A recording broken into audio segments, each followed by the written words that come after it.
So let me first introduce you here, Aisling. We're very casual here, and so basically, guys, Aisling is a really good friend of UX3 mentorship program. She's a senior design recruiter at 9dots, and she will walk us tonight through some of her tips and advice on how does getting started as a UX designer looks like, but also with a little bit of focus on how to prepare for a UX job interview. Would that be okay, Aisling? Yeah? Yeah, absolutely. Okay, perfect.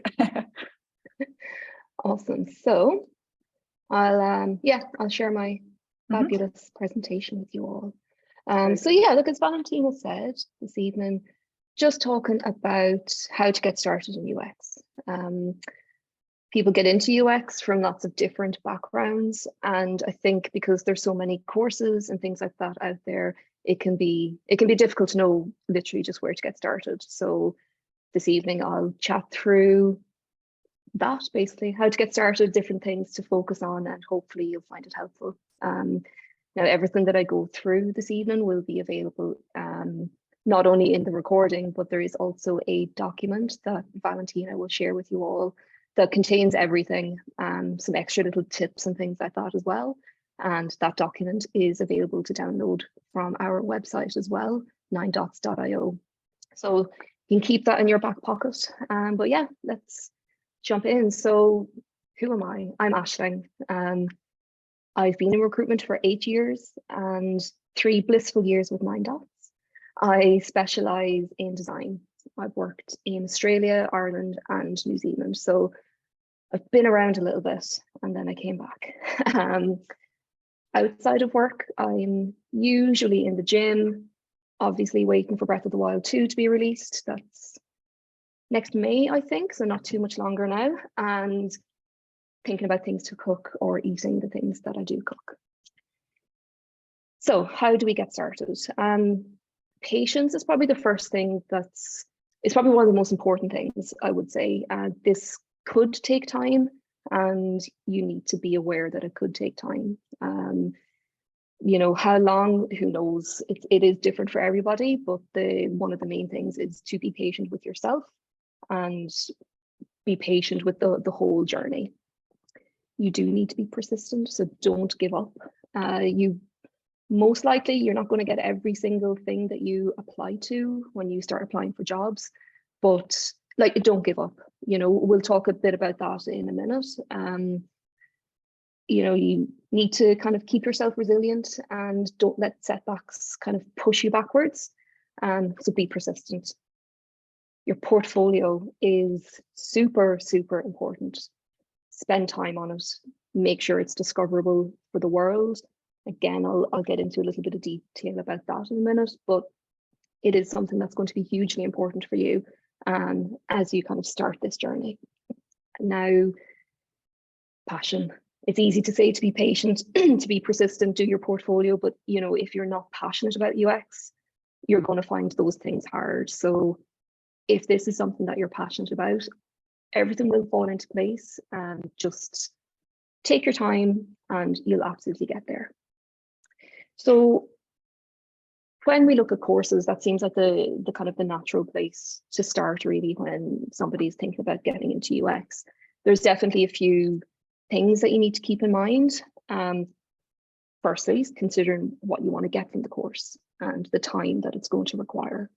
So, you know, maybe you're brand new to UX, you're brand new to design, or maybe you're coming from a different design discipline and you want to move into UX, or maybe you're doing a career change and, you know, this is again a new avenue for you. So there's lots of different courses out there that are going to fulfill your needs.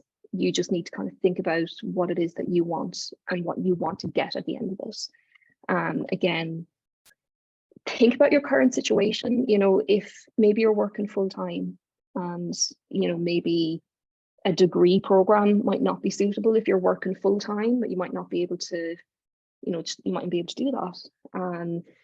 If you're looking at transitioning from, you know, maybe a different discipline of design, maybe something like a UX master's would be a really good idea, because you've already got the fundamentals of design, and a master's would be like the one in IADT. That would be something good.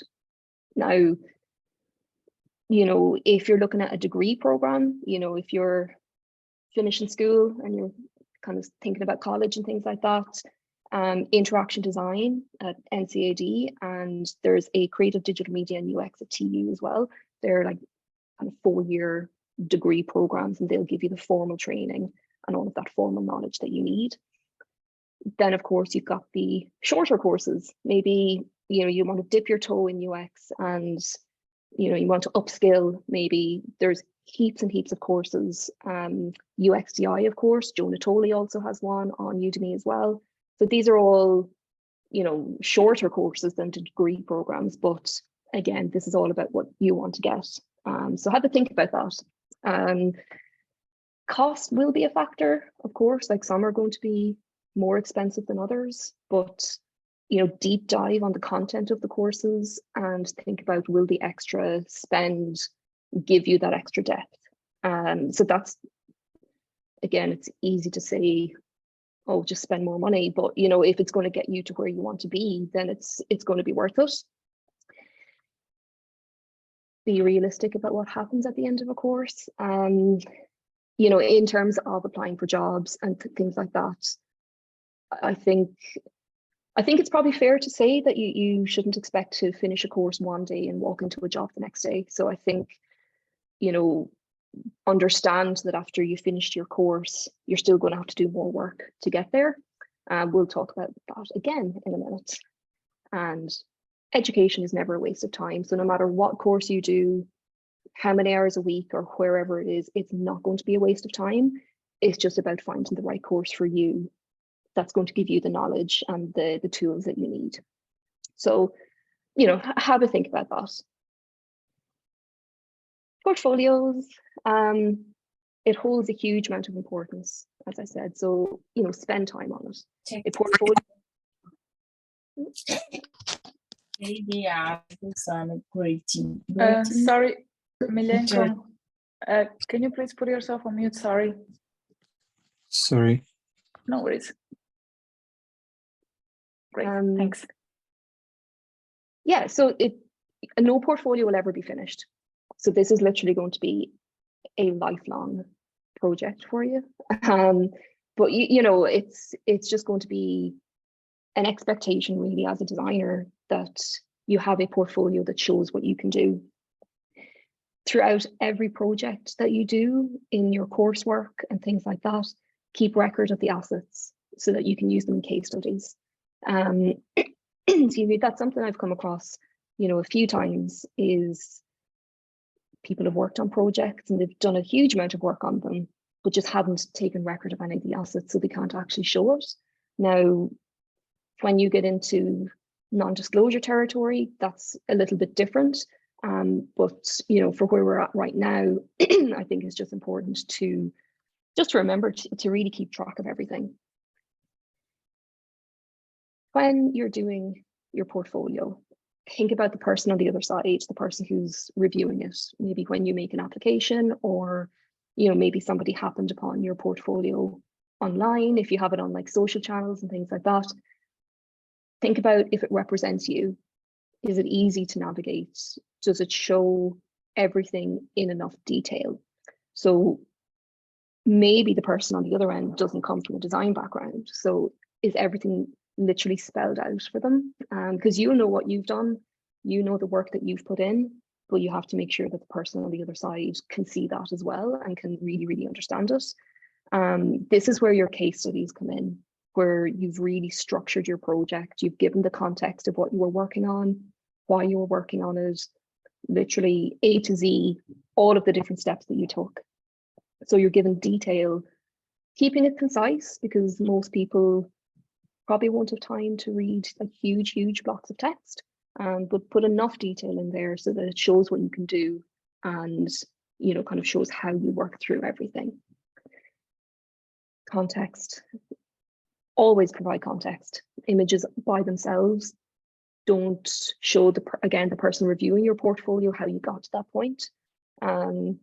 You know, if we see the end result of a project that you worked on, will think, okay, that looks cool, but what did you do? So again, every step of the way, if you think you're not providing it, if you think you're like always provide context, you can't provide enough of it, basically. So that's just something to keep in mind. Again, also that when you come to things like applying for jobs, if it's with a large company, maybe they have a recruitment team, and maybe the recruiter who's the first person to see your portfolio doesn't come from a design background. So literally spell it out. A portfolio site is much, much easier to update, navigate, pop on your CV for applications, and just really get out into the world. So I think that's I'd highly recommend doing a portfolio site. The likes of Wix, Squarespace, Weebly, there's so many of them out there where you can easily put together an online portfolio. And it also means that when you're applying to jobs, you just attach one document, that's your CV and portfolio, all in there together, and you don't have to worry about what if I can't attach a separate doc. So, you know, it's not like there's only one way to do a portfolio. At the end of the day, it's your portfolio, but online ones they're just that bit easier to navigate around. Applying for jobs. So first and foremost, be intentional about where you apply to, and don't forget where you apply to, because this happens more often than you might think. You know, as an example, I've had it a few times where I might be speaking to somebody about a job with a certain company. You know, I'll ask, have you heard of the company before? They'll say no. And then it turns out the person applied directly already and forgot about it. So it's more so for yourself. You know, if you're working with a recruiter, for example, like me, if you've applied to a company and then I send an application through for you, the company might think, oh, they've forgotten that they applied to us. So it's always good to keep track of the companies that you apply to. You know, everyone makes mistakes, and that's totally fine. But for yourself, you know, be intentional about it. Be aware of your experience of the roles that you're applying to. Now, a lot of adverts out there, you know, they might say, oh, we need 5 years experience in UX. There's often a bit of wiggle room where if a company is looking for 5 years and you've got 4.5, that's fine. That's more likely than, you know, they're looking for 5 years and you've got 5 months. So I think when companies are saying, you know, this is the ideal list of what we'd like this person to have, there's usually kind of certain parts of it that you do need to be mindful of. And it's not to say that you can't get to that point, but sometimes, you know, there's wiggle room, and there's kind of what's kind of realistic for them to be able to do. Now, again, that's not to discourage anybody from applying to jobs, absolutely not. But it's more so for yourself to be kind of look at the requirements of jobs and think, okay, can I do this, or do I have experience in this? You'll just get kind of better responses from applications, you know, if your experience lines up. Now, you do not need to tick every single box with an application. You know, everybody always has room to grow. So if there's one or two things that you don't have a huge amount of experience in, don't let that put you off. But just feel like, if I apply to this job, you know, can I do that? Can I learn? Can I grow? Yeah, so it's just something to be mindful of. Again, is your CV and portfolio, are they together? Is your portfolio on your CV? If you don't have your portfolio on your CV, like as a designer, like you're much less likely to get some traction on it. Again, if you're looking at bigger companies and they're looking at applications coming through, that they might not get in touch with you to say, hey, you forgot to pop your portfolio there. Can you send it across to me? Now, that's fairly unlikely to happen. So always make sure that you provide everything that's needed when you're doing your applications. Now, I say, is your CV designed? That's more so, like, a CV doesn't have to be boring. It doesn't have to be a document just filled with text. Like, have fun with it, let it represent you. You know, it doesn't have to be a page. I think a lot of people feel, I need to keep my CV to one page. You don't. You know, if it needs to be 2 pages, that's grand. Just if it's all relevant information, do what you need to do. My advice is always that a CV can be as long as it needs to be, but no longer than it has to be. So, go wild and use 2 pages, but, have fun with it, make it personal. When you open your CV, does it scream you? So yeah, just they stand out a little bit more as well than just a kind of a CV with just text. So as I said, let your creative juices flow with that one. Cover letters, I'd say the same, like unless they're specifically requested to be a certain thing, they don't need to be super, super long, because your CV and portfolio is already going to speak to your experience. You don't need to kind of repeat it in a cover letter. If you've got everything well put together already, you don't need to repeat yourself. If you are doing a cover letter, keep them concise, keep them to the point. Again, have fun with it, be personal. You're not a robot just saying I'm applying for this job. Just let your personality shine through if you are doing a cover letter, because it does matter. I think, when you read a nice cover letter that's a little bit fun, you'll be more memorable. So yeah, do what you feel is correct there. Interviewing. Now, this is the easiest thing in the world to say, but the hardest thing in the world to practice. But try to stay calm when you're interviewing. Remember that nobody wants you to fail. There's no hiring manager, head of design, principal designer, recruiter, anybody. Nobody wants you to fail. Everybody wants you to succeed. So don't think that an interview is somebody giving you a grilling. It's not. It's a series of chats, basically, where the company understands more about you, you understand more about them, and you see if there's a mutual fit. Now, throughout the interview process, you might come up against some different little challenges like design tasks and things like that. But again, it's never going to be to catch you out.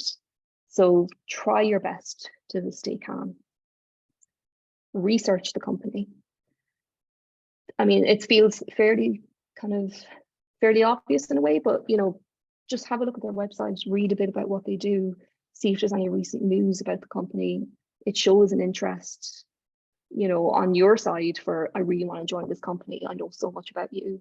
You don't need to know absolutely everything, but just know enough where you feel like you can have a chat with your interviewers about the company and what they do.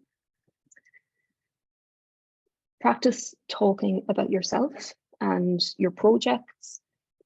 Don't have to memorize anything. It's not anything like that. It's more so to become comfortable with literally talking about yourself and talking about your projects, how you work through things. Sometimes in interviews, they're nerve-wracking enough as it is, and sometimes there can be a tendency to maybe kind of go off track a little bit, whereas if you kind of practice what you're going to talk about, it helps you kind of keep a little bit more centered. Now, the STAR technique is really, really good for preparing for these kinds of interviews. So the STAR technique is something that will kind of help you keep concise, but also getting into detail. Now, it's situation, where you describe the situation, provide context. Task, you'll talk about the task at hand, what needs to be done, why it needs to be done. The action, what you did to address what needed to be done, and the results, so what was the outcome. Now, there is in the document, everything's in the document, but in the document there is a link to our design interview prep guide. And the design interview prep guide, it's a fairly long document, but it literally goes through all the different stages of interviews that you might come across as a designer. And there is a section on the STAR process as well with some examples. So I'd definitely recommend taking a look at that as well. We've already said this a few times, staying concise, but again, it is important. Try to answer the question that you're being asked, and don't kind of waver too much off of it if you can. Again, the nerves are going to kick in. That's totally normal. But just kind of recenter yourself and try to kind of just go through things in detail while actually answering what they're asking you. Definitely ask questions. An interview is a two-way street. So if there's something you're curious to know about the company, the team, maybe what does career progression look like, anything like that, always feel free to ask. You know, it's better that you ask questions than not ask questions, because again, it's showing your interest in the company. So always have a couple of questions kind of tucked away that you're going to ask throughout your interviews. And, you know, there's not going to be any company that won't want to answer questions for you. So go mad with that one. And the design interview prep guide again. That's a lot more detailed than what I've just gone through there, but it's 12 pages long, so it'll probably take a little while to get through, but it's worth a read anyway, for sure. Now, rejection. So people don't love to talk about rejection for very, very obvious reasons, but you know, it happens. It is not personal. And the reason that I wanted to include it in this evening's talk is because I think when you're starting out in a new area, whether again that's you're brand new to design or having a career change, it can be really disheartening when you get rejected. And I think it's just super important to know that it is absolutely never, ever going to be personal. And, you know, I've repeated myself there, but it's just for, you know, to really hammer it home. You are no less of a designer if you don't get something that you interviewed for. Like, you're not.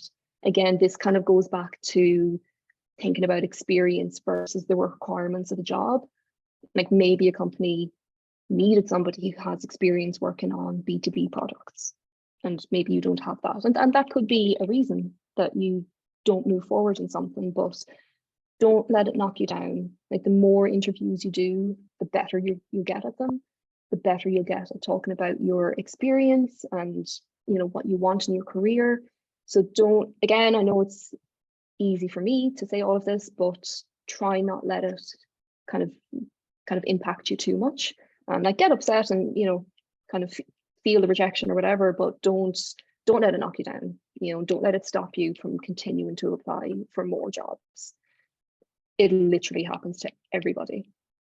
Everybody has been rejected at some point, and you grow stronger from it. And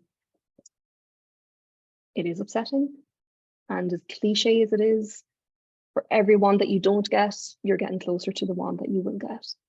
So, you know, kind of pick yourself up and move on the best that you can, but ask for feedback.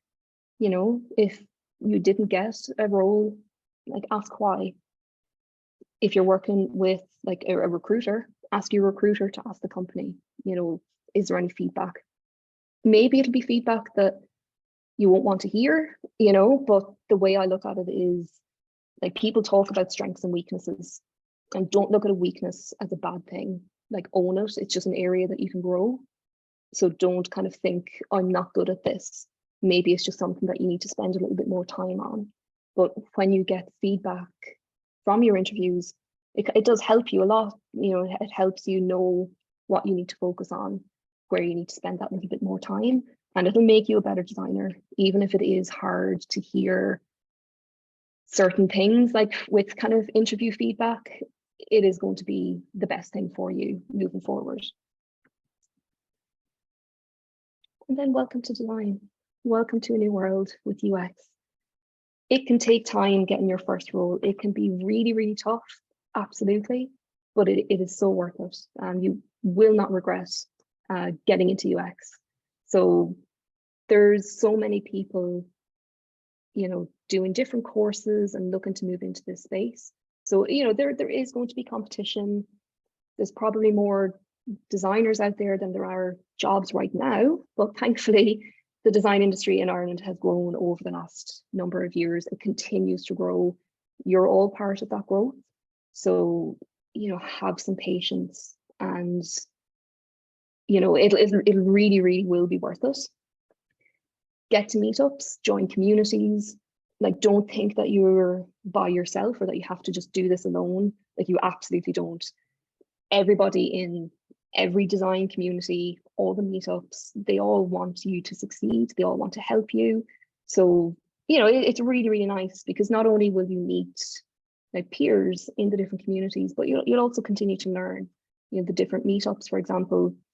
I'm pretty sure the UX Dublin meetup is back in person now. They're so educational, they'll go through different topics, so they're absolutely worth going to. And never feel like you can't ask for help. Again, a bit of repetition here, but everybody does want you to succeed. Everyone will be open to helping you however they can. Be open to that feedback, even if it's not what you want to hear. It's never to put you down. It's never to make you think that you're not good, but it's just to lift you up, to help you grow. So always ask for help from anybody. And, even from my side, I'm always happy to help people however I can. I often do portfolio reviews, anything like that.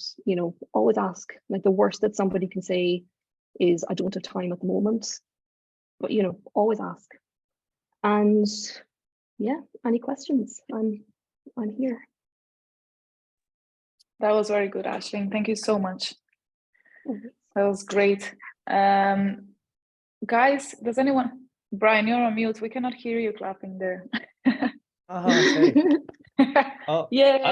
I'll go first, Esther. I'll go first, Val, if you don't mind. Yeah. I have two questions. One is I read on YouTube that I read on YouTube, or well, no, I didn't read it. I watched on YouTube that sometimes when you send CVs, let's say to people like yourself, Aisling, or to companies, that they have this software that like rules out words. So if you like they were saying the best way to do it was, like just have a Word document almost and send it that way, so that the I don't know, the software can read it rather than sending a design CV like a PDF. How true is this, and what's the best experience way to user get around experience that? on this? Yeah. I mean, honestly, look, in my experience, like, I've definitely heard of it.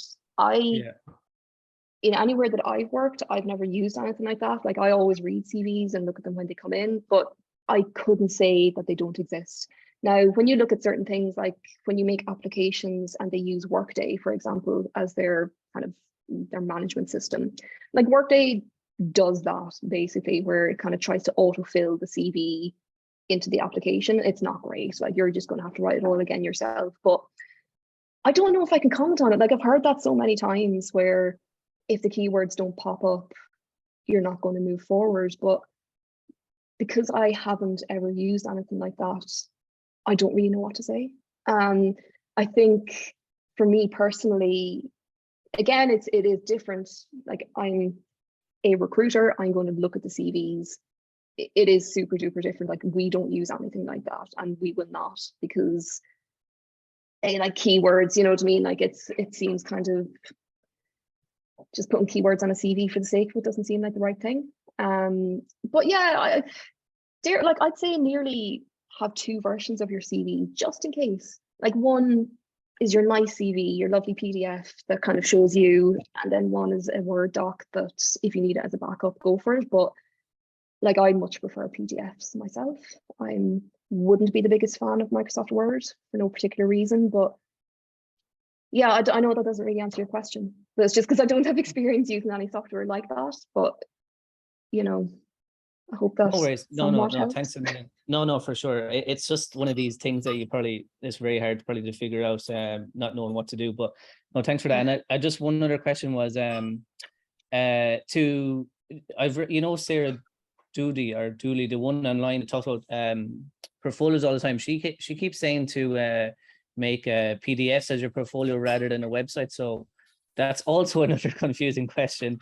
And then the last thing is, today, like, I was even searching online for like jobs in America and stuff. Is it really hard to break into America if you're not in America? Is it kind of like that situation? Impossible. Or yeah, Okay. yeah. What advice have you got on international as well? So the portfolio question first. I would disagree with her. I'm not going to lie. I would disagree. I think a portfolio site is much better.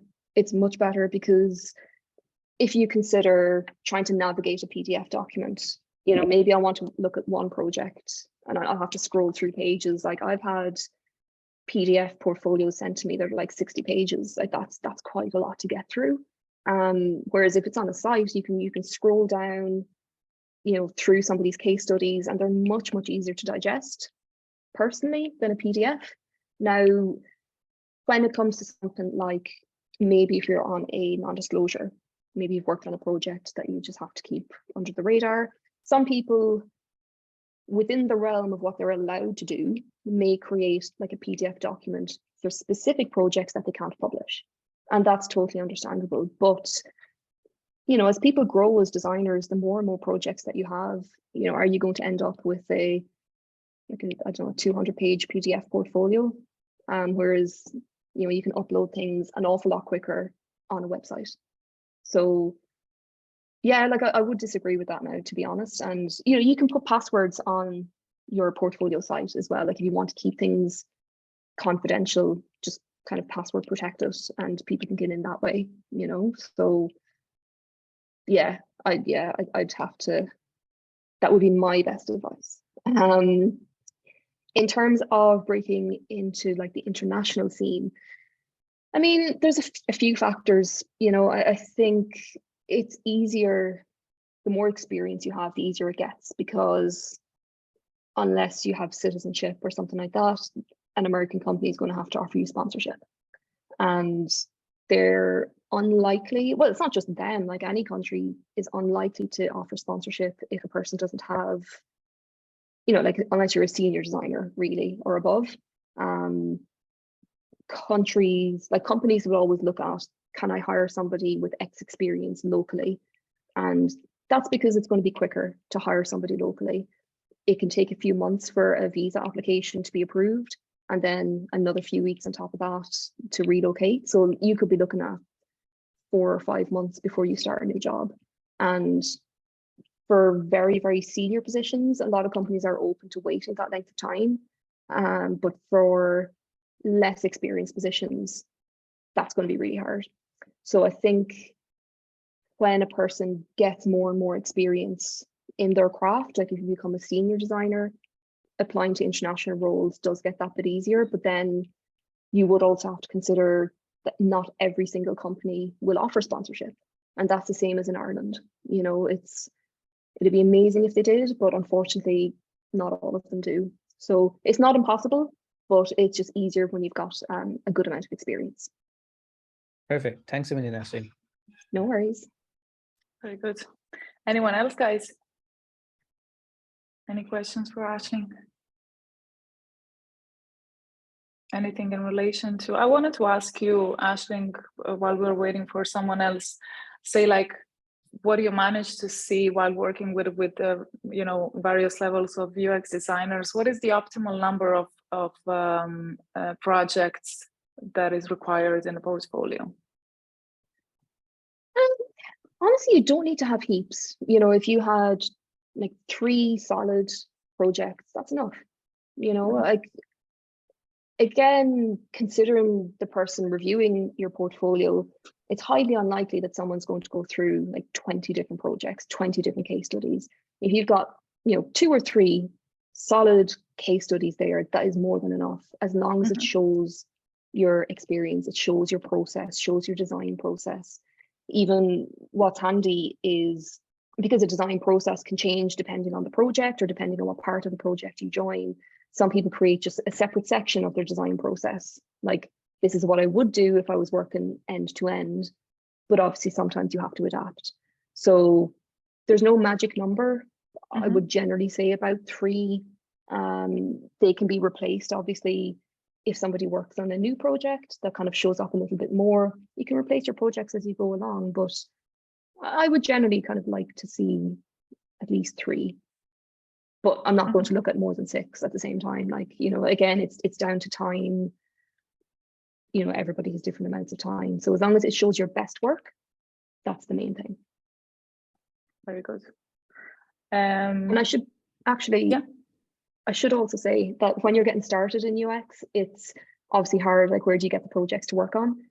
I think I have it on. Aisling, I can answer that for you.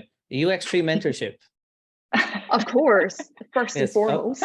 Val didn't pay me for this, but it's actually a really good point. I don't know if anybody, I'm not sure if everybody here did UX3 mentorship or not, but I can't speak highly enough about it. Like it gives you like real life working projects to work on. Depends how you develop it, of course, but you know, like from start to end, and there's like deadlines to keep you in check, and you know, you're having to keep you're having to be responsible for your own deadlines because you're presenting to other people, and which is very important. And you know, if you're learning to get feedback from industry people, so you know, That's real life experience. yeah, exactly. And everyone's really accommodating and helping. There's so much resources there. So if anyone hasn't done it, I can't recommend it enough. So Thank that you so is much, a Brian. great place to get projects on board. And that's our #1 advocate for UX3 mentorship program, Brian.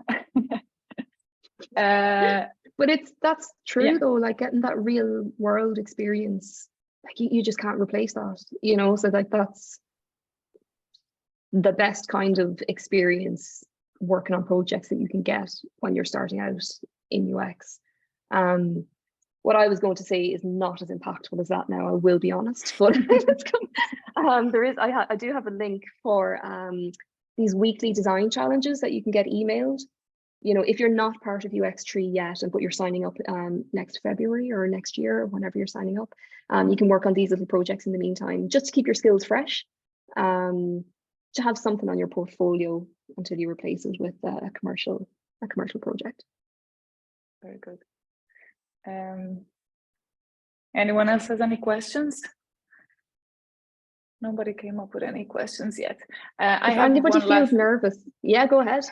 Yeah, I'll have one until we get someone else. What would you recommend to people who are changing their career? Say, like, just in relation to their portfolio as well, whether to mention what would you recommend? Firstly, don't think that your current and past experience is irrelevant, because it's not. Like, it's very, very relevant. So don't kind of think I need to start afresh. You know, consider, now look, it depends on the background a person has come from. You know, if someone has come from another design discipline, you're going to have all the design fundamentals that you've learned. You're going to have all of that experience behind you, and certainly that's going to make it easier, you know, to move into UX. If you're coming from, you know, a completely different background, maybe you're an engineer, something like that, you know, think about, okay, how have I worked with designers in the past? Consider relevant experience that you can highlight. If you think about UX research, for example, have you ever had to do any kind of research in your current role? So I think, depending on the career that you're in, definitely do a course, because, you know, you kind of need to learn those fundamentals, really.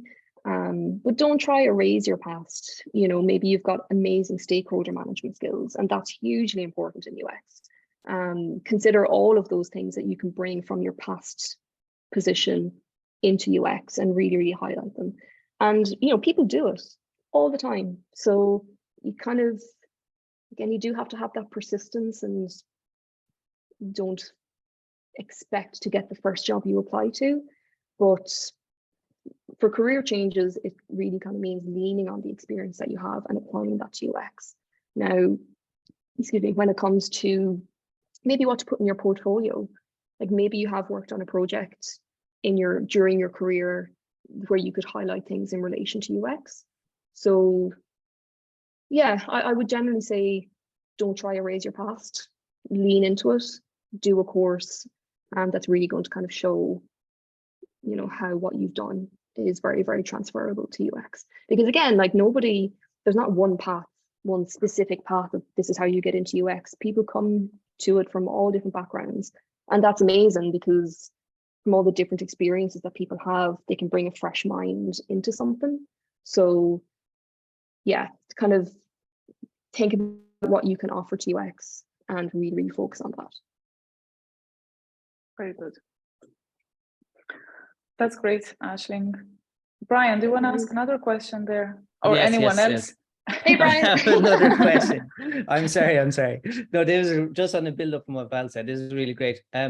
You were talking about like other careers. I actually have a portfolio, but it's split in two, like my advertising work and my UX work. And I didn't want to separate it, also because of obviously like cost, and having two portfolios would be like nearly €500 a year. But I wanted to just show like I wanted to show like both sides of the work, so like people could see how I develop skills in creativity and also in UX. So I split the website kind of in two. I don't know if that's Oh, that's ideal. Okay. That's very good. Yeah. Absolutely ideal. Yeah, because you know, I think lots of people have lots of different skills. If you've got like a separate section on your portfolio where maybe I just want to see the UX stuff, I can go into the UX section. Maybe I want to see what you've done in advertising, I can go through it there. Like if you have them defined, that's perfect. But then again, like what you've done throughout advertising, that's going to help in UX, considering again, stakeholders, or trying to help stakeholders understand, well, this is why we're doing it this way. Like that's all stuff that you'll do in UX as well. So that's the ideal way, because, you know, why should you erase or not talk about past experience? Like there's, you know, absolutely show it off. And, you know, it's always going to be helpful to you kind of moving forward. So yeah, a split portfolio is a good idea.